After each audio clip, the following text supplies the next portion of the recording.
नमस्कार दोस्तों, स्वागत है आपका स्टडी फॉर सिविल सर्विसेज में। देखिए स्टडी फॉर सिविल सर्विसेज के छात्र हैं तो ये वाला टेलीग्राम जरूर ज्वाइन करके रखिए। यूट्यूब चैनल में हमारे साथ है तो भी ये वाला टेलीग्राम ज्वाइन करना बहुत ज्यादा जरूरी है। सारे नोटिफिकेशन, सारे अपडेट, सारे मोस्ट इंपोर्टेंट पिक्स, सारा रिवीजन सब कुछ यहाँ पे बताया जाता है। दोस्तों एमपीजी के हम लोग लगातार देख रहे थे और आज इसका जो अगला पार्ट है उसे देख लेते हैं। शुरुआत पीछे हमने गुप्त डायनेस्टी के बारे में की थी और उसमें हमने देखा कि गुप्त साम्राज्य कैसे उन्नयन की ओर बढ़ता है, कैसे उसकी स्थापना होती है और उसके बाद धीरे धीरे उसका पतन होता है। और पतन में बाहरी आक्रमण भी उत्तरदायी थे, जिसमें कि हमने हूणों को देखा। और हूणों का जो अंतिम यहाँ पे प्रतापी राजा था वो मिहिर कुल था, हालांकि वो बहुत ज़्यादा नृशंस था और उसके हमलों का और उसके वर्चस्व का पूरा प्रमाण हमें प्राप्त होता है। अब यहाँ पर हम देखने वाले हैं दशपुर का जो औलिकर वंश था उसके बारे में।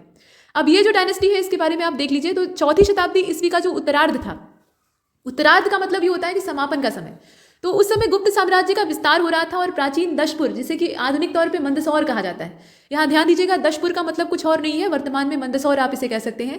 यहाँ पर मालव लोग जो थे उनकी एक शाखा औलिकर के रूप में विकसित होती है। औलिकर क्या थे? ये मालवा के जो लोग थे उन्हीं की एक शाखा थी और ये अपना राज्य स्थापित करती है। मंदसौर और उसके आसपास के क्षेत्र में कुछ अभिलेख प्राप्त हुए हैं, जिससे इस वंश के कुछ प्रतापी नरेशों का इस भूमि पर शासन करने का जो उल्लेख है वो दिखाई देता है या ज्ञात होता है। इतना देखने के बाद यहाँ जो पैराग्राफ बदल कर दिखाया गया है उसे देखिएगा। इस वंश का सर्वप्रथम अभिलेख मालव संवत, जैसे आप देखते हैं विक्रम संवत, गुप्त संवत, वैसे मालव संवत है। तो मालव संवत 461 का है, जो कि नरवर्मन के शासनकाल का है और इस अभिलेख में नरवर्मन के पिता सिंहवर्मन तथा पितामह जयवर्मन का उल्लेख प्राप्त होता है। संभवतः समुद्रगुप्त के दिग्विजय के कारण जयवर्मन तथा सिंहवर्मन ने गुप्तों के राजवंश का लोहा माना, तथापि का मतलब यह है कि फिर भी वे अपने आंतरिक शासन कार्य में स्वतंत्र बने रहे। कहने का मतलब यह है कि जयवर्मन और सिंहवर्मन जो थे ये गुप्तों की अधीनता या उनके सामने नतमस्तक तो थे, लेकिन इन्होंने अपनी जो संप्रभुता है उसको बनाए रखा। मतलब ये उनके साथ मैत्रीपूर्ण और जो सम्मानपूर्ण बर्ताव है वो बनाए रखते थे, लेकिन इनका राज्य स्वतंत्र था। इसके बाद देखिए नरवर्मन का एक और जो शिलालेख है वो मंदसौर के पास से मिला है और इसमें अगर डेट आप देखें तो मालव संवत 476 का ये दिखाई देता है।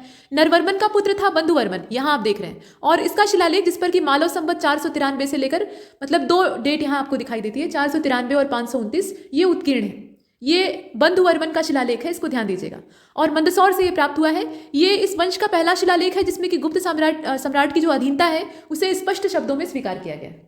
मतलब पहले के जो शिलालेख आपको दिखाई दिए हैं जो कि साम्राज्य के द्वारा या इन शासकों के द्वारा जारी किए गए थे, उससे गुप्त शासकों की अधीनता का कोई प्रत्यक्ष प्रमाण नहीं दिखाई देता है। लेकिन ये दोनों जो है, मतलब ये बंधुवर्मन का शिलालेख कहा जाता है, तो इससे हमें ये पता चलता है कि गुप्त शासकों की इन्होंने पूरी तरह से प्रामाणिक तौर पर अधीनता मंजूर की थी। और इसके पूर्व यहाँ आप नीचे देख सकते हैं, इसे ऊपर कर लीजिए, इसके पूर्व विश्ववर्मन तथा नरवर्मन के शिलालेख में कहीं भी इन बातों का जिक्र नहीं किया गया था कि ये लोग जो थे ये गुप्त शासकों के अधीन थे।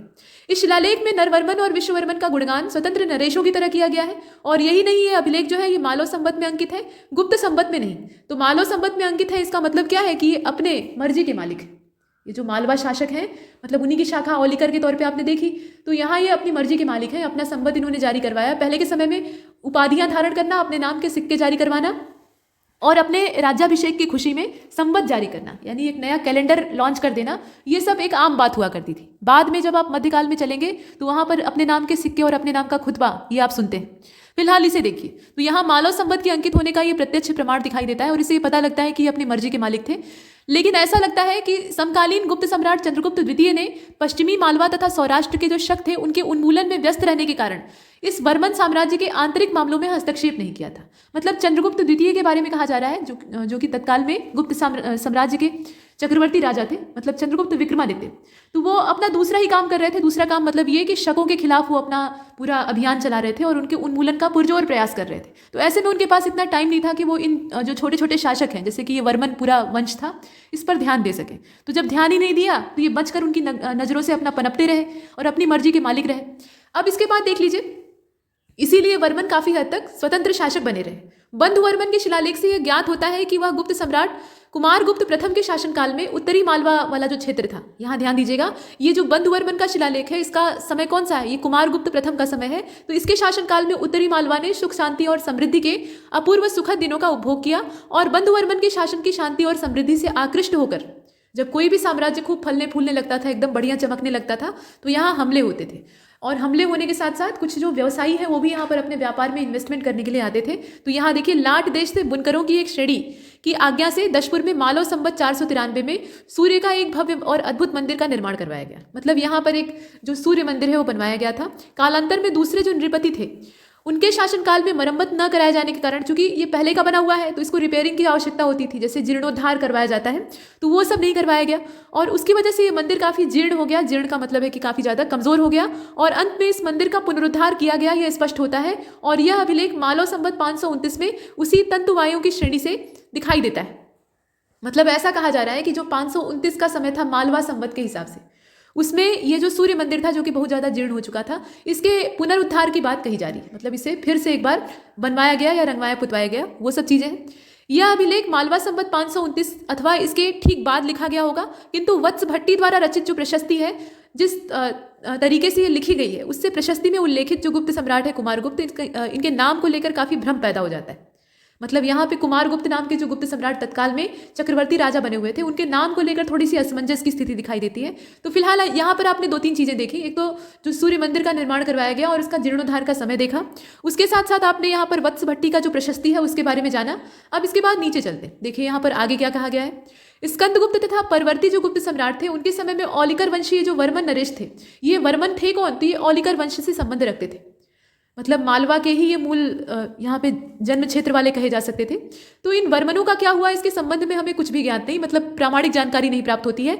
और इस बीच में दशपुर में राज करते हुए राजा प्रभाकर तथा गोविंद गुप्त, जिनका कि वर्णन मंदसौर से प्राप्त मालवा संवत 524 के शिलालेख में आता है, इनसे वर्मन वंश का क्या संबंध रहा ये भी कुछ मालूम नहीं होता है। अज्ञात वंशी शासक महाराज गौरी, जिसका कि अभिलेख मंदसौर से प्राप्त हुआ है, इनसे वर्मन वंश का क्या संबंध था ये भी ज्ञात नहीं। तो यहाँ पर कुछ नहीं ज्ञात है, इसको छोड़ देते हैं, ठीक है। यहाँ से देखते हैं, संभवतः दशपुर का जो वर्मन नरेशों का आधिपत्य था वो बहुत थोड़े समय तक रहता है। तो इसमें मोटे तौर पे प्रीलिम्स के लिए क्या उपयोगी हो सकता है, यहाँ वर्मन वंश का जो पूरा समय है उसको देख लीजिएगा और इसका जो सबसे प्रतापी शासक शुरुआत वाला है उसको ध्यान दीजिएगा। साथ ही साथ ये देखिएगा कि वर्मन डायनेस्टी जिस समय मालवा क्षेत्र या इस पूरे इलाके में पनप रही थी, उस समय आसपास या जो गुप्त साम्राज्य था उसमें शासक कौन थे, तो समकालीन शासक का नाम देख लीजिएगा, बस इतना पर्याप्त है। इसके बाद अब देखिए नीचे कुछ और बातें कही गई हैं। मालवा संवत 589 में दशपुर वाला जो क्षेत्र था उस पर यशोधर्मन विष्णुधर्मन नाम का जो शासक है, इसके आधिपत्य का हमें पता चलता है और ये मंदसौर से प्राप्त जो 2 अभिलेख हैं उनसे पता लगता है। इन अभिलेखों में तिथि रहित एक अभिलेख एक विजय स्तंभ पर उत्कीर्ण है और उस पर दोहरी प्रति जो है ये दूसरे स्तंभ पर खुदी हुई है। मतलब इसका एक डुप्लीकेट बनाया गया, जैसे कि एक अभिलेख खोदा गया, उसके बाद ये लगा कि काफ़ी लोकप्रिय हो सकता है या इसे और लोगों को भी पहुंचाया जाना चाहिए, तो इसके चलते यहाँ पर दूसरा इसकी जो प्रति है वो खोदी जाती है। दूसरा अभिलेख जो कि मालवा संवत 589 का है, डेट ध्यान दीजिएगा, वह एक शिला पर उत्कीर्ण पाया गया है। पहले के समय में चट्टान सबसे सरल माध्यम होती थी जिस पर कि अभिलेख या लेखों को उत्कीर्ण करवाया जाता था। यशोधर्मन और नरवर्मन ने अपने शिलालेखों में अपने को औलिकर वंशी तथा सूर्यवंशी इक्ष्वाकु का वंशज कहा है। अतः इतिहासकारों का यह मत कि यशोधर्मन पूर्ववर्ती वर्मन नरेशों का ही वंशज था तथा वर्मन वंश की पुनः स्थापना करने का प्रयत्न करता था, ये सत्य प्रतीत होता है। तो यहाँ तक हमने देखा। और यशोधर्मन ने मंदसौर शिलालेख में स्वतः को जलेंद्र, नराधिपति, राजाधिराज, परमेश्वर, इस प्रकार की जो भयंकर उपाधियां हैं उससे नवाज दिया था। मतलब ये काफ़ी प्रभावशाली था ऐसा माना जाता है, क्योंकि इस प्रकार की जो पदवियां हैं वो कोई प्रभावशाली मनुष्य ही धारण कर सकता था अभिलेख के हिसाब से। और ये स्वयं इस प्रकार की उपाधियों को धारण करता है, तो स्वयं जब धारण करता है तो यहाँ इसकी बहादुरी उतनी ज़्यादा प्रमाणित नहीं होती है, फिर भी हम ऐसा ही मानते हैं। उसके बाद देखिए अभिलेख के हिसाब से उसने अपनी दिग्विजय में लौहित्य, अब यहाँ ध्यान दीजिएगा, लौहित्य यानी ब्रह्मपुत्र नदी जो है वहाँ से लेकर महेंद्र पर्वत तक तथा हिमालय से लेकर पश्चिमी समुद्र तक समस्त भूभाग पर अपनी विजय पताकाएं फहराई थी। ऐसी वैसी बात नहीं है, मतलब आप समझ लीजिए लौहित्य यानी ब्रह्मपुत्र अर्थात भारत का जो पूर्वी छोर है जहाँ से ब्रह्मपुत्र नदी जो है वो भारत में प्रवेश करती है, वहाँ से लेकर महेंद्र पर्वत, ये पूरा जो बीच का हिस्सा है वो कवर करते हैं। और उसके बाद हिमालय से लेकर जो पश्चिमी समुद्र तट है यानी पूरा लगभग समूचा भारत ही इसमें कवर होता है। तो इस प्रकार की जो पूरी इलाके थे उस पर ये अपनी विजय ध्वजा फहराता है और उन क्षेत्रों पर अधिकार भी प्राप्त कर लेता है जिन पर कि गुप्त सम्राट हूण नरेश भी नहीं कर पाए थे। मतलब गुप्त शासक और हूण जो राजा होते थे वो दोनों भी ऐसे क्षेत्रों पर कब्जा नहीं कर पाए थे जिन क्षेत्रों पर इनके द्वारा यानी यशोधर्मन के द्वारा कब्जा किया गया। तो ये अपने आप में बड़ी बात है, ऐसा उल्लेख प्राप्त होता है। यशोधर्मन के शासन का अंत कब और कैसे होता है तथा औलिकर वंश में कौन से शासक आगे होते हैं, इस संबंध में अभी तक कुछ ज्ञात नहीं है। संभवतः यशोधर्मन के बाद दशपुर का जो क्षेत्र है उसमें औलिकरों की जो राजनीति है या राजनीतिक सत्ता वो कुछ समय तक ही बनी रहती है। और 6वीं शताब्दी का जब प्रारंभ हो रहा था तो उस समय कलचुरी शंकरगढ़ जो था और बाद में मैत्रेयक, इनका प्रभाव दिखाई देता है और इस क्षेत्र को मतलब औलिकर जो यहाँ से होते हैं उनका पतन हो जाता है और यहाँ जो कलचुरी और मैत्रेयक हैं इनका प्रभाव दिखाई देने लगता है। तो ये राजवंश आते जाते रहते हैं, लेकिन प्रतापी शासक जो यशोधर्मन है इसके बारे में जानते रहिए। इसके बाद परिव्राजक वंश को देख लीजिए, ये सब डायनेस्टीज हैं। तो बुंदेलखंड से कुछ अभिलेख प्राप्त हुए हैं और बुंदेलखंड से जो अभिलेख प्राप्त हुए हैं उससे ये पता चलता है कि 5वीं शताब्दी ईस्वी में जब उत्तर भारत पर गुप्तों का आधिपत्य था तो उस समय पन्ना जिले में परिव्राजक नाम का जो राजवंश था उसके राजाओं का राज्य चलता था और ये गुप्त सम्राटों के मांडलिक होते थे। मांडलिक का मतलब ये है कि उनके अमात्य होते थे। इसे आपने देखा। यहाँ से ये जानकारी प्राप्त होती है कि 5वीं शताब्दी ईस्वी जो थी इस समय तक उत्तर भारत पर गुप्तों का आधिपत्य बना रहा और उस समय पन्ना जिले में परिव्राजक नाम के जो राजवंश के राजा थे उनका राज्य चलता था। आपने देखा कि गुप्त साम्राज्य बड़ा जरूर था लेकिन इसके अंदर छोटे छोटे सामंतों की बहुलता थी। तो ये सामंत टाइप के ही लोग थे, छोटे राजा होते थे। तो ये परिव्राजक है और ये गुप्त सम्राटों के मंडलिक होते थे। ये आपने पीछे देख ही लिया है। इसके बाद आप देख लीजिए गुप्त सम्राटों की प्रभुता स्वीकार करने का भी इनके जो पत्र या अभिलेख हैं उनसे जानकारी मिलती है। ये छोटा सा राजवंश है, इसको ध्यान दीजिएगा, इसका क्षेत्र ध्यान दीजिएगा। इसमें सबसे बड़ी बात क्या है कि पन्ना जिले वाला जो क्षेत्र है उस पर अपना आधिपत्य जमाए हुए थे। इसके बाद नलवंश को देखिएगा। तो नलवंश के बारे में अगर देखा जाए तो नलवंशीय शासक वाकाटकों के समकालीन थे। इनका जो समय था वो वही वाला समय था जो कि वाकाटक शासकों का था। और इनकी शक्ति का केंद्र क्षेत्र कौन था?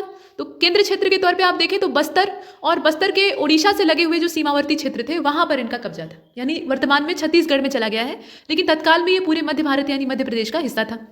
नलवंश का क्रमबद्ध इतिहास और उसके राज्य विस्तार के संबंध में पूरी जानकारी अभी तक उपलब्ध नहीं है और इस वंश में केवल 4 उत्कीर्ण लेख और थोड़े से सोने के सिक्के प्राप्त हुए हैं और उनके आधार पर यह पता चलता है कि कुछ मात्रा में इनका जो वर्चस्व है वो यहाँ पर दिखाई देता है। नलवंश के जो 4 लेख प्राप्त हुए हैं उसमें से एक लेख महाराष्ट्र में स्थित जो रिद्धिपुर नाम का स्थान है वहां से मिला है और दूसरा जो अभिलेख है वो बस्तर की पूर्वी सीमा पर जो उड़ीसा से 6 मील दूर स्थित पोड़ागढ़ नाम का जगह है वहां से प्राप्त हुआ है और उड़ीसा से तीसरा वाला प्राप्त हुआ है जो कि केसरी बेड़ा वाले क्षेत्र से मिला है। तो जगहों के नाम याद रखिएगा, एक तो महाराष्ट्र से मिला है, दूसरा जो बस्तर का सुदूरवर्ती क्षेत्र है वहां से प्राप्त हुआ है और उसके बाद एक ओडिशा से प्राप्त हुआ है। तो ओडिशा वाला जो है ये केसरी बेड़ा का है। चौथा जो है वो रायपुर से प्राप्त हुआ है और इसमें राजीव लोचन नाम का जो मंदिर है वहां से प्राप्त हुआ है। यहाँ इन चीज़ों के बारे में आप देख रहे हैं। तो ये नलवंश के 4 लेख हैं, टोटल 4 ही लेख प्राप्त हुए हैं और थोड़े से सोने के सिक्के प्राप्त हुए हैं। सिक्कों के बारे में अगर देखा जाए तो सिक्कों की जो एक निधि है यानी ये कलेक्शन है वो बस्तर जिले में जो एडेंगा क्षेत्र है वहां से प्राप्त हुआ है।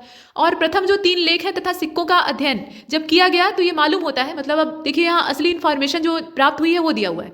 इस वंश का सबसे पहला शासक भवदत्त वर्मा था। ये जो नलवंश आप देख रहे हैं ना, इसका सबसे पहला रूलर कौन था? ये भवदत्त वर्मा था जिसने कि बस्तर तथा कौशल क्षेत्र में राज्य करते हुए वाकाटकों को पराजित करके अपने साम्राज्य का विस्तार नागपुर तथा बरार तक किया था। मतलब पूरा दक्कन का जो प्लेटू वाला एरिया है वहां तक ये फैल गया था।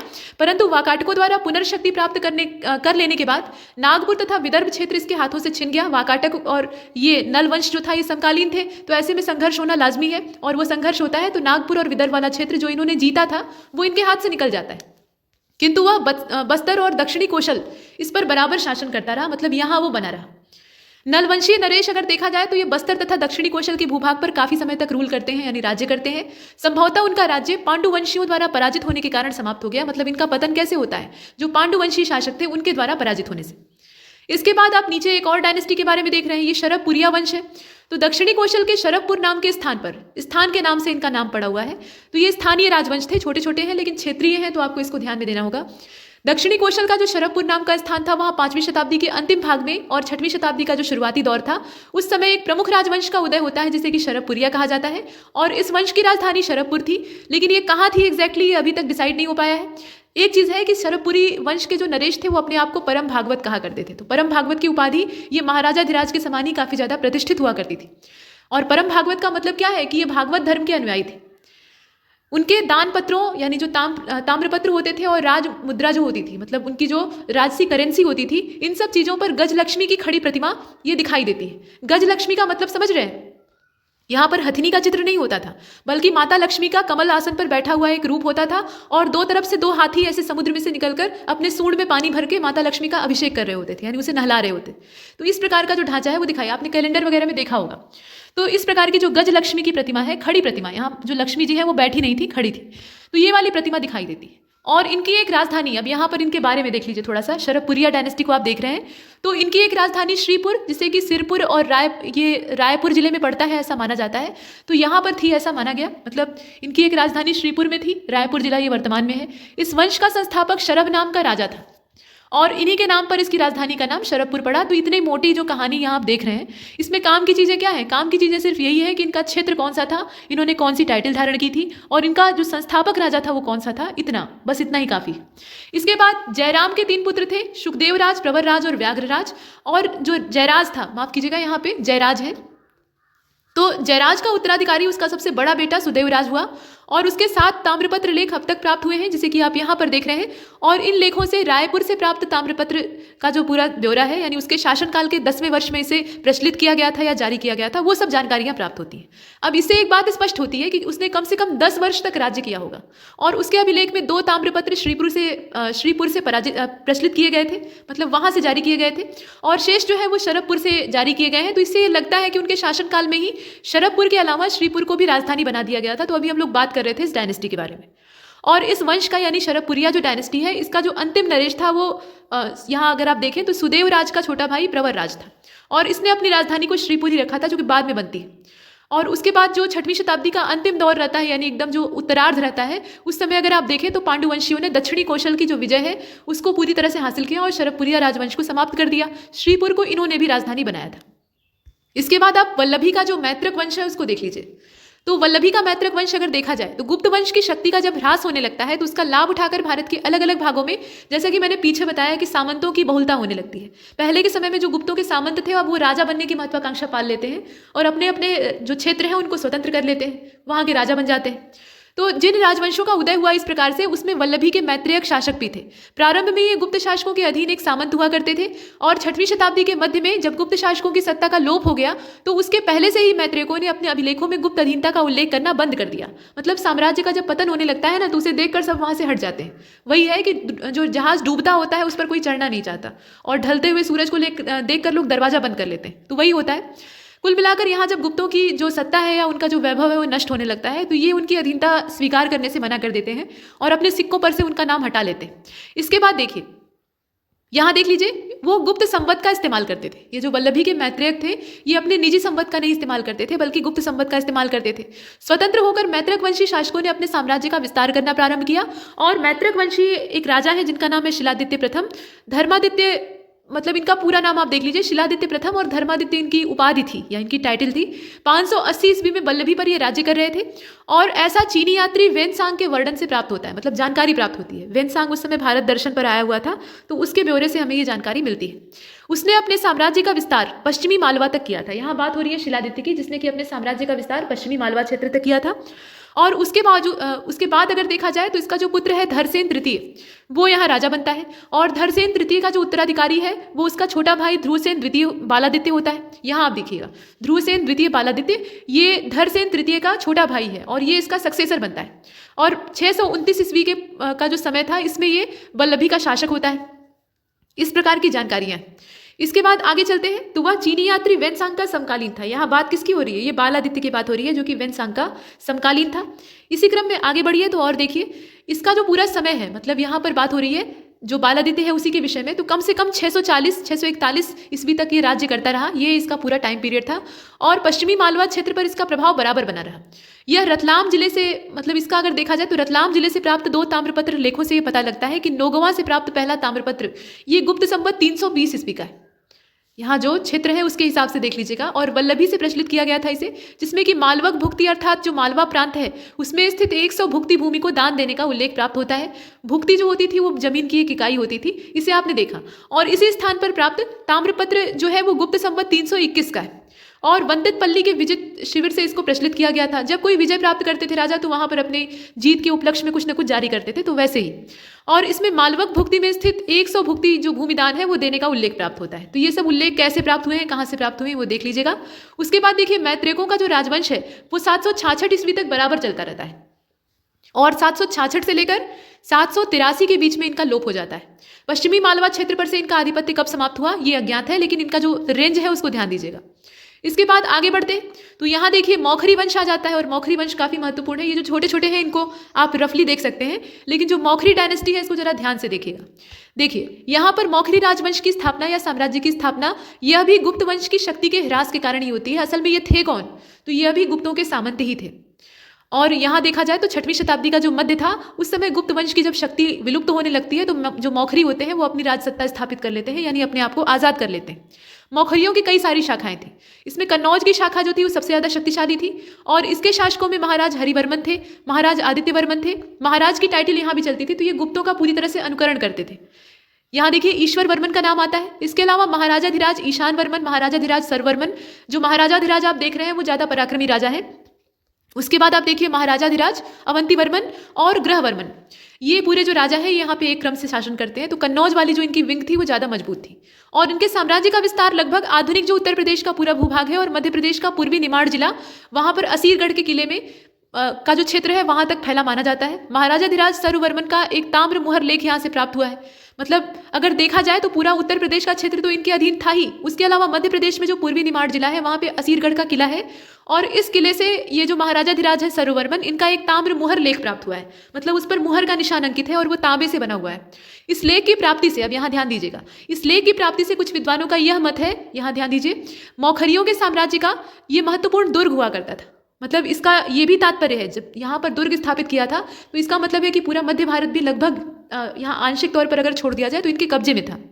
लेकिन अधिकांश विद्वान इस मत को स्वीकार नहीं करते हैं और किसी प्रमाण के आधार पर मौखरियों के साम्राज्य को मध्य प्रदेश के किसी भाग के विस्तृत होने का जो उल्लेख है वो नहीं मानते हैं। कहने का मतलब ये है कि अधिकतर जो विद्वान है वो ये मानते हैं कि मध्य प्रदेश का जो अधिकतर भूभाग था वो मौखरियों के अधीन नहीं था। ज़्यादातर इनका जो बड़ा क्षेत्र था वो यूपी में था। इसके बाद आप वर्धन वंश को देखिएगा। तो वर्धन डायनेस्टी के बारे में अगर देखा जाए तो थानेश्वर से इनका उत्कर्ष होता है और 6वीं शताब्दी का जो अंतिम चरण है उस समय थानेश्वर का जो वर्धन वंश है वो उठकर सामने आता है। यहाँ आप देख रहे हैं इस वंश के प्रारंभिक राजा अगर आप देखें तो उसमें नरवर्धन है, आदित्यवर्धन है, प्रभाकर वर्धन है। यहाँ तक देखिएगा, प्रभाकर वर्धन तक एक क्रम से चलता रहता है, लेकिन उसके बाद थोड़ा परिवर्तन आता है। प्रभाकर वर्धन के 2 पुत्र थे और एक पुत्री थी। पुत्री का नाम राजश्री था और जो पुत्र थे उसमें हर्षवर्धन और राज्यवर्धन का नाम आता है। राज्यवर्धन बड़े थे और हर्षवर्धन छोटे थे। राजश्री का विवाह मौखरी राजा गृहवर्मा के साथ किया गया, जो कि महाराजाधिराज की पदवी धारण करते थे और काफी ज्यादा प्रतापी थे। अब इसके बाद हर्षचरित, जो कि बाणभट्ट की रचना है, उसके हिसाब से बाणभट्ट की ये कृति है हर्षचरित और इसमें राजा हर्ष का पूरा जो जीवन वृतांत है उसका अधूरा ब्यौरा प्राप्त होता है, पूरी जानकारी नहीं है। और उसके साथ साथ बाणभट्ट ने अपनी आत्मकथा भी लिखी है। फिलहाल तो हर्षचरित में ये कहा गया है कि प्रभाकर वर्धन की मृत्यु हो जाती है और उसके बाद हर्षवर्धन तथा उसके बड़े भाई राज्यवर्धन एक दूसरे को राज्यभार संभालने के लिए मना रहे थे। मतलब देखिए, अभी तक आपने देखा कि जो राजसत्ता या राजनीति है उसको प्राप्त करने के लिए भाई भाई का गला काट डालता है और जो बेटा है वो अपने पिता को मार डालता है। लेकिन यहाँ पर इतनी ज़्यादा जो इनके अंदर इंसानियत है वो दिखाई देती है। ये दोनों राज्य संभालने के लिए एक दूसरे से आग्रह कर रहे थे कि मतलब आप बैठ जाइए, नहीं आप बैठ जाइए, ऐसे। तो ऐसी स्थिति है और उसी समय जब ये अनिश्चित यहाँ स्थितियाँ बनी हुई थी, असल में होता क्या है, राज्यवर्धन ये बाहर जाते हैं एक बाहरी आक्रमण को रक्षित करने के लिए और ऐसे में जो इनके पिता रहते हैं उनका देहावसान हो जाता है। जब ये लौट कर आते हैं तो राज्याभिषेक को लेकर दोनों भाइयों में एक राय बनती ही नहीं है। इसी समय ये समाचार प्राप्त होता है कि मालवा के राजा थे, मतलब मालवा का जो शासक था उसने मौखरियों के राज्य पर हमला कर दिया है और गृहवर्मा को मार डाला है। यहाँ पर मालवा के शासक का सपोर्ट करने वाला जो बंगाल के क्षेत्र का राजा था शशांक, वो था और दोनों ने धोखे से इन्हें मारा था।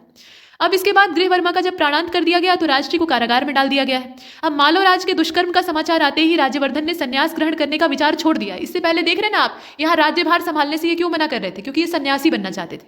लेकिन जब बहन पर संकट आया तो यहाँ वो तुरंत उठकर खड़े होते हैं और हथियार धारण करते हैं और बहनोई के हत्यारे को दंडित करने के लिए युद्ध क्षेत्र की ओर प्रस्थान करते हैं। बाण के हिसाब से उन्होंने बड़ी सरलता से मालोराज को पराजित कर दिया, लेकिन मालोराज का मित्र था गौड़ नरेश और इसके ये भुलावे में आ जाते हैं और गौड़ नरेश ने इन्हें मतलब धोखे से शिविर में बुलाया शांति प्रस्ताव के लिए या मित्रतापूर्ण बातचीत के लिए और वहां पर इनके लिए मौत की शैया तैयार रहती है, यानी इनका वध कर दिया जाता है। उस समय ये निशस्त्र रहते हैं, तो शस्त्र जब तक ये धारण किए रहते हैं तब तक तो किसी की हिम्मत नहीं होती है, लेकिन धोखे से मारने वाले तो बहुत कुछ कर जाते हैं, वही होता है। और जब राज्यवर्धन की भी मृत्यु हो जाती है तो उसके बाद हर्षवर्धन के जिम्मे बहुत बड़ी जिम्मेदारी आ जाती है। एक तो उनकी बहन राजश्री जो कि कैद में आ गई थी और उसे आज़ाद कराना था, उसके साथ साथ अपने भाई की हत्या का प्रतिशोध लेना था और जो पूरा कन्नौज का क्षेत्र था उसको जो यहाँ पे राजा इन्होंने अधिकार कर लिया था उनसे मुक्त कराना था।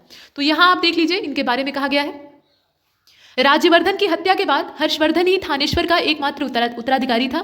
अतः 16 वर्ष की आयु में, यहाँ ध्यान दीजिएगा कितनी कम आयु में, 16 वर्ष की आयु में ही उसने राज्यभार संभाल लिया। राज्य प्राप्त होते ही उसने अपने भाई के हत्यारे गौड़ नरेश शशांक को दंड देने की ठानी।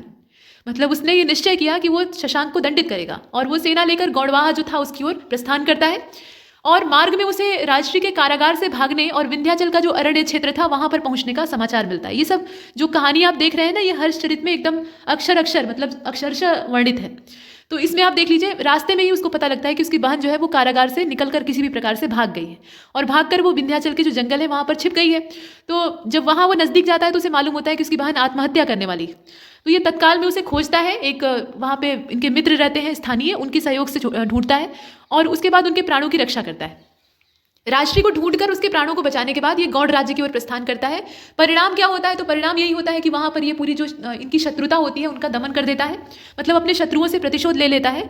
काफ़ी हद तक ये जो क्षेत्र है ये इसके अधीन आ जाता है और उसके बाद राजश्री को उसका खोया हुआ जो साम्राज्य है वो लौटाता है। और राजश्री का ही आग्रह होता है कि यहाँ पर जो थानेश्वर वाला इलाका है और कन्नौज वाला, ये दोनों आप ही के अधीन होना चाहिए, यानी आप ही का शासन होना चाहिए। तो राजश्री के प्रतिनिधित्व में ये राजा बन जाता है और थानेश्वर से धीरे धीरे करके जो राजधानी क्षेत्र है वो कन्नौज की ओर स्थानांतरित हो जाता है। ये पूरा घटनाक्रम है। लेकिन बाणभट्ट की जो पूरी यहाँ पे कथा है, अर्थात उसको आप हर्षचरित के तौर पर देखते हैं तो उसमें पूरी कहानी नहीं मिलती। इसके बाद आगे चलते हैं। हर्ष को अपने राज्यकाल में गौड़ों के अतिरिक्त यहाँ देखिए कि कौन कौन से विरोधों का सामना करना पड़ता है। तो गौड़ों को तो आपने पीछे ही देख लिया, उसके अतिरिक्त वल्लभी, चालुक्य तथा सिंध के शासकों के साथ युद्ध करना पड़ता है। हर्ष के साम्राज्य का विस्तार कितना था इसमें विद्वानों में मतभेद है, लेकिन कुछ विद्वान उसे जो संपूर्ण उत्तर भारत था उसका स्वामी मानते हैं। मतलब कहा जाता है कि पूरा जो उत्तर भारत था उसका स्वामी मानते हैं, लेकिन कुछ लोगों ने इसे असंगत कहा है। जहां तक मध्य प्रदेश के इतिहास की बात की जा रही है तो उसमें हर्षवर्धन के साम्राज्य की अगर बात करें तो विंध्य का जो आटविक क्षेत्र था उसके राज्य के अंतर्गत वो आता था। आटो का मतलब होता है जंगल, तो विंध्य क्षेत्र का जो जंगली इलाका था, विंध्याचल के जो पर्वत थे वो पहले कटीले वनों से ढके हुए थे, अब तो निर्वनीकरण हर जगह हो रहा है। तो ये आटविक क्षेत्र जो जंगली क्षेत्र था वो इसके अधीन था और हर्ष के द्वारा प्रचलित संवत उसके साम्राज्य के विभिन्न भागों में लंबे समय तक चलता है। खजुराहो से प्राप्त एक मूर्ति पर हर्ष संवत 218 की जो तिथि है वो उत्कीर्ण है। तो मध्य प्रदेश में जो प्राप्त हुआ है उसे आप देख रहे हैं। इसके बाद आगे बढ़ते हैं, अगले हिस्से को देखते हैं। तो दक्षिणी कौशल का पांडव राज, ये जो पांडव वंश या पांडव राज्य है इसके बारे में देख लीजिए। आपने पांडुवंशी राजाओं के बारे में पीछे देखा, तो ईसवी सन जो 6वीं शताब्दी है उसकी अगर बात की जाए, मतलब कुल जो घटना है वो 6वीं और 5वीं शताब्दी के ही दौर में हो रही है।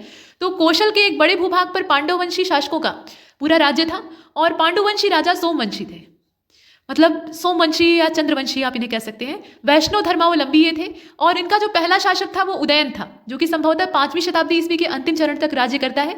और कालिंजर का जो दुर्ग है वहां से प्राप्त एक शिलालेख से सोमवंशी राजा उदयन का जिक्र भी प्राप्त होता है।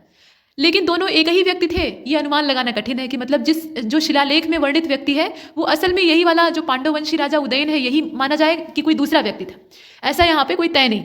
सिरपुर से प्राप्त एक बालार्जुन का जो शिलालेख है उससे उदयन का पुत्र इंद्रबल के बारे में जानकारी प्राप्त होती है और महासामंत इंद्रबल का जो उल्लेख है वो शरभपुरिया राजा सुहेरदेव के अभिलेख में प्राप्त होता है। ये सब सूचनाएं हैं। तो इसमें महत्वपूर्ण जानकारी यहाँ से आप देख सकते हैं। देखिए, उसका जो सबसे छोटा भाई था भवदेव, जिसे कि रणकेसरी या चिंतादुर्ग भी कहा जाता है, उसने अपने बड़े जो पूरा क्षेत्र था या साम्राज्य था उसमें चांदा जिला जो कि आधुनिक महाराष्ट्र में पड़ता है इस समय, वहां पर अपने राज्य की स्थापना की थी। भांडक जो क्षेत्र है वहां से प्राप्त एक अभिलेख में ये जानकारी प्राप्त होती है कि बुद्ध मंदिर का जीर्णोद्धार करवाया गया जो कि इन्हीं के सौजन्य से हुआ। इसके बाद अब देखिए यहाँ जो इनका विस्तार है वो महाराष्ट्र का जो चांदा जिला है और इधर अगर देखा जाए तो दक्षिणी कौशल का जो एक बड़ा भूभाग है वहां तक हो जाता है। बीच की जो जानकारियां हैं वो उतनी काम की नहीं है, हालांकि आप इसे देख सकते हैं। इसके बाद नीचे वाले पैराग्राफ को देखिए। पांडुवंशियों की जो स्थिति थी उसको और ज्यादा सुदृढ़ करने के लिए या सुदृढ़ करने का जो यश है वो महाशिव तीरथ देव को प्राप्त होता है जो कि नत्रराज के पुत्र थे और उनके उत्तराधिकारी थे। इनके 3 जो ताम्रपत्र लेख हैं वो अब तक मिल चुके हैं, जिसमें ये बताया गया है कि ये परम वैष्णव थे, जैसा कि इनके ताम्रपत्रों पर जो संलग्न मुद्रा है उसमें गरुड़ प्रतिमा से स्पष्ट होता है। गरुड़ जो है ये पक्षियों के राजा तो है ही है, उसके साथ साथ ऐसा माना जाता है कि ये श्री हरि विष्णु के वाहन है, मतलब विष्णु जी को अगर सवारी करनी होती है तो गरुड़ पर ही सवारी करते हैं। तो ऐसे में गरुड़ प्रतिमा का प्राप्त होना अर्थात आप वैष्णव धर्म की ओर झुके हुए हैं, ये अंदाजा लगाया गया और ये सही है। इसके बाद देखिए, कौशल, उत्कल तथा जो अन्य मंडल थे उस पर इसने अधिकार कर लिया था और जब ऐसा इसने किया तो इसने कौशलाधिपति की जो उपाधि है उसको धारण किया। यहाँ तक देखा आपने। उसके बाद इसके राज्यकाल के संबंध में विद्वानों में मतभेद है, किंतु विष्णुकुंडी राजा जो माधव वर्मा प्रथम था 535 से लेकर 585 ये इसका पूरा टाइम है, यहाँ आप देख रहे हैं। और मौखरी जो शासक है सूर्य वर्मा 553, ये समकालीन थे और उनका जो समय था वो 6वीं शताब्दी का जो तीसरा चरण था उसमें निश्चित किया जाता है। महाशिव तीरथ देव का जो उत्तराधिकारी था वो उसका पुत्र महानत्रराज हुआ और उसका केवल एक ही जो ताम्रपत्र है वो अठभार जो बिलासपुर जिला है वहां से प्राप्त हुआ है। इस ताम्रपत्र में उसके द्वारा अष्टद्वार में ग्राम दान किए जाने का उल्लेख प्राप्त होता है, मतलब गांवों को लोग दान कर देते थे। ये राजस्व वसूली के पर्पज से दान किया जाता था। आप देखते हैं कि बौद्ध विहार के लिए बहुत सारे गांव दान किए जाते हैं, तो वैसे ही। तो ये उल्लेख यहाँ से प्राप्त होता है। और उसके बाद अगर देखा जाए तो ये जो महानटराज था, इसे महानटराज भी कहा जाता था, तो ये असल में अल्पकालीन शासन करता है और ये निसंतान था, मतलब इसके अपने कोई संतति नहीं थी और इसी वजह से इसका जो उत्तराधिकारी है वो उसका चाचा बनता है। यहाँ मजे की बात है, ये चाचा का नाम है चंद्रगुप्त और ये बनते हैं और इसकी उपलब्धियों के बारे में कोई खास जानकारी नहीं है, इसे आपने देखा। चंद्रगुप्त का उत्तराधिकारी कौन था? तो ये हर्षगुप्त था और हर्षगुप्त ने मगधपति सूर्यवर्मा की बेटी वासुदा से विवाह किया था। और हर्षगुप्त जो था ये वैष्णव धर्म का मतावलंबी था या अनुयायी था, इसे आप देख रहे हैं। इसके बाद वासुदा जो थी वो भी वैष्णव थी। हर्षगुप्त के स्वर्गवासी होने पर वासुदा ने अपने पति की स्मृति में श्रीपुर में हरि विष्णु मतलब श्री हरि विष्णु का एक मंदिर बनवाया था और हर्षगुप्त और वासुदा के पुत्र का नाम था महाशिवगुप्त, जो कि बालार्जुन की उपाधि धारण करता था और उसके शासन में निर्मित यह मंदिर आज भी लक्ष्मण मंदिर के नाम से सिरपुर में जाना जाता है। लक्ष्मण मंदिर जो है वो किसके द्वारा बनवाया गया है वो पूरा इतिहास यहाँ से दिखाई देता है। वास्तुकला के मामले में ये काफ़ी ज़्यादा बेजोड़ है और उपर्युक्त स्मृति का जो अभिलेख है वो भी इस मंदिर के भग्न मंडप पे मलबा साफ करने के क्रम में प्राप्त हुआ है। मतलब ऐसा नहीं है कि जो पुराने मंदिर मिलते हैं वो एकदम साफ सुथरे धुले हुए और बढ़िया अगरबत्ती सुलगती हुई मिल जाएगी। अरे वो घास फूस से ढके रहते हैं, चारों ओर से मिट्टी उन्हें घेरे रहती है, उन्हें खोद कर और बढ़िया से साफ करना पड़ता है, तब जाकर वो उभरते हैं। तो ऐसी कंडीशन में जो भग्न मंडप है यानी आगे का जो प्रवेश द्वार है वो ध्वस्त हो चुका था, उसका जब मलबा साफ किया गया तो यहाँ से हमें एक स्मृति लेख प्राप्त होता है जिससे कि ये सूचना मिलती है कि ये जो हर्षगुप्त का पूरा समय था उसी दौर के बाद ये बनता है। मतलब उसी की पत्नी जो है वो अपने बेटे के सहयोग से अपने पति की स्मृति में इसका निर्माण करवाती है। इसके बाद देखिए, हर्षगुप्त का उत्तराधिकारी उसका पुत्र महाशिवगुप्त था, जो कि वास्तव में इस मंदिर का निर्माता है। इसे बालार्जुन भी कहा जाता है क्योंकि छोटी अवस्था में ही इसने धनुर्विद्या को पूरी तरह से सीख लिया था, उसमें प्रवीण हो गया था। तो अर्जुन के समान ये कुशल था, इसलिए बाल का मतलब है बच्चा और अर्जुन मतलब कुशल धनुर्धर, तो बचपन से ही कुशल धनुर्धर था। और इसके अनेक ताम्रपत्र लेख और शिलालेख जो है वो बारदुला, लोधिया, मल्लार, सिरपुर आदि जो स्थान है वहां से प्राप्त हुए हैं और इनसे ये ज्ञात होता है कि उसके राज्य का विस्तार, अब यहाँ राज्य सीमा को देखिएगा, राज्य का विस्तार आधुनिक रायपुर, बिलासपुर, रायगढ़ जिलों को मिलाकर जो छत्तीसगढ़ का एक बड़ा भूभाग है वहां तक माना जाता है। लोधिया से प्रचलित जो ताम्रपत्र है उसके राज्यकाल के 57वें वर्ष का है। मतलब आप समझ सकते हैं राज्यकाल का जो 57वां वर्ष था उस समय का ये ताम्रपत्र है, तो इसका शासन काफी लंबा था, 60 साल तक ये शासन करता है लगभग। इसके बाद महाशिवगुप्त बालार्जुन के बारे में आपने देखा कि उसके माता पिता दोनों ही वैष्णव थे, लेकिन ये शैव था। इसने मंदिर का निर्माण तो करवाया, विष्णु मंदिर को अपने सौजन्य से बनवाया, लेकिन ये शैव मतावलंबी था और परम धर्म सहिष्णुता का पालन करने वाला था, इसे आपने देखा। अब इसके शैव होने का जो प्रमाण है वो कहाँ से प्राप्त होता है? तो इसकी जो राजमुद्रा है उस पर नंदी बना हुआ है और नंदी बैल जो है भगवान शिव के पास अनिवार्य रूप से मौजूद होता है। जिस प्रकार से गरुड़ जो चिन्ह है वो भगवान विष्णु का प्रतीक है, मतलब उनका वाहन है, वैसे नंदी जो है ये भगवान शिव का हो गया। और लेखों में इसे परम महेश्वर कहा गया है, तो इससे पता लगता है कि ये शैव मतावलंबी था, लेकिन शैव होने के बावजूद ये धर्म सहिष्णुता का पालन करता था, उदारवादी था। और इसके संरक्षण में श्रीपुर तथा साम्राज्य के जो अन्य स्थान थे उसमें शैव, वैष्णव और उसके अलावा बौद्ध तथा जैन धर्म भी जो है वो समान रूप से विकसित होते हैं। चारों धर्मों से संबंधित जो स्मारक है उनके अवशेष आज भी विद्यमान है और उसकी धर्म सहिष्णुता की नीतियों की याद दिलाते हैं। तो ये एक महान शासक था और हृदय से उदार था, धार्मिक सहिष्णुता इसकी पहचान थी, इसे आपने देखा। इसके बाद इसी क्रम में आगे बढ़ते हैं तो यहाँ देखिए, महाशिवगुप्त बालार्जुन के शासनकाल में उसकी राजधानी श्रीपुर की कीर्ति दूर दूर तक फैल चुकी थी और वहां पर बौद्ध यात्रियों का आना जाना लगा रहता था। सिरपुर में किए गए उत्खनन में, यहाँ ध्यान दीजिएगा, सिरपुर में किए गए उत्खनन में बौद्ध विहार, विशाल प्रतिमाएं तथा शिलालेख प्राप्त हुए और समकालीन धार्मिक तथा सामाजिक व्यवस्था पर प्रकाश डालते हैं। मतलब तत्काल जो स्थितियां थी उनका असर लेख या शिलालेख पर जरूर पड़ता है। महाशिवगुप्त बालार्जुन के राज्यकाल को छत्तीसगढ़ के इतिहास का स्वर्णयुग कहा जाता है, ध्यान दीजिएगा। और बालार्जुन के उत्तराधिकारियों के बारे में अभी तक कुछ पता नहीं है। विद्वानों का ऐसा विचार है कि चालुक्य नरेश था पुलकेशन द्वितीय, उसके द्वारा 634 ईस्वी में इन्हें पराजित किया जा चुका था और इनका पतन हो चुका था, तो इसे हमने देखा। उसके बाद देखिए यहाँ कौशल के जो नलवंशी राजा है उसके बारे में कहा जा रहा है, तो इसे देख लीजिएगा। इस वंश का अंत कैसे हुआ तथा कौशल के उत्तराधिकारी सोमवंशियों के साथ इनका क्या संबंध था यह अज्ञात है। लेकिन एक चीज है यहाँ पर कि महाशिवगुप्त बालार्जुन के शासनकाल के कुछ समय बाद ही कौशल के जो नलवंशी राजा थे वो इस वंश को समाप्त कर देते हैं और यहाँ पर अपना राज्य स्थापित कर लेते हैं। तो यहाँ आप देखेंगे कि जो ये पूरा वंश है समाप्त होता है, तो इसके बाद नल वंश का यहाँ आधिपत्य हो जाता है। और कुछ यहाँ देखा गया है कि ये राज्य तब तक चलता है जब तक कि उत्तरकालीन जो सोमवंशी हैं ये इन्हें पराजित नहीं कर देते। तो डायनेस्टीज आ रही हैं जा रही हैं, आ रही हैं जा रही हैं, ये क्रम चलता है। और कहाँ पर कौन सी डायनेस्टी स्थापित हो रही है, कहाँ से उजड़ रही है, ये आपको ध्यान देना है। इसके बाद मेकल का जो पांडव वंश है उसके ध्यान से देख लीजिएगा। आधुनिक अमरकंटक के निकटवर्ती क्षेत्र को, अमरकंटक यानी नर्मदा का जो उद्गम है, उस निकटवर्ती क्षेत्र को प्राचीन काल में मेकल कहा जाता था। ये क्षेत्र जो था इसको मेकल कहा जाता था और संभवतः यह नाम मैकाल की पहाड़ियों के आसपास होने के कारण पड़ा था। तो मैकाल रेंज आप जानते ही उनकी अवस्थिति, और उसी वजह से इसे मेकल कहा जाता था। पुराणों में मेकल के राजाओं के संबंध में उल्लेख आता है और इस क्षेत्र के तो मैकाल की पहाड़ियां तो नाम बाद में पड़ा है, पुराण उससे कहीं ज्यादा पुराने हैं, तो ये नाम पहले से, वही बाद में मैकाल पड़ गया, ऐसा कहा जाता है। अभिलेखों के आधार पर हम ये कह सकते हैं कि 5वीं शताब्दी ईस्वी के इस क्षेत्र में पांडव वंशियों की एक शाखा राज्य करती थी, और इस शाखा का दक्षिणी कौशल के पांडव वंश से क्या संबंध था ये कुछ ज्ञात नहीं है, तो जो ज्ञात नहीं है उसको जाने दीजिए। यहां पर कहा गया, देखिए अभी एक ताम्रपत्र लेख है और इससे हमें नरेश भरतबल के राज्यकाल के का जो दूसरा वर्ष है उसके बारे में सूचना प्राप्त होती है, और मैकल का जो पांडववंशी नरेशों का पूरा वंश था उनके इतिहास पर भी कुछ प्रकाश पड़ता है। इस अभिलेख के हिसाब से इस वंश में सबसे पहले जो राजा बनता है वो जयबल था, और जयबल का पुत्र था वत्सराज, और उसकी रानी का नाम था द्रोण भट्टारिका। इससे महाराजा भरत अर्थात भरतबल का जन्म हुआ था। तो ये कुछ वंशावलियों के बारे में आप देख रहे हैं। यहां तक हमने इसे कंप्लीट किया है, और इसके बाद जो अगली सूचना है वो आगे हम देखेंगे। तब तक के लिए नमस्कार।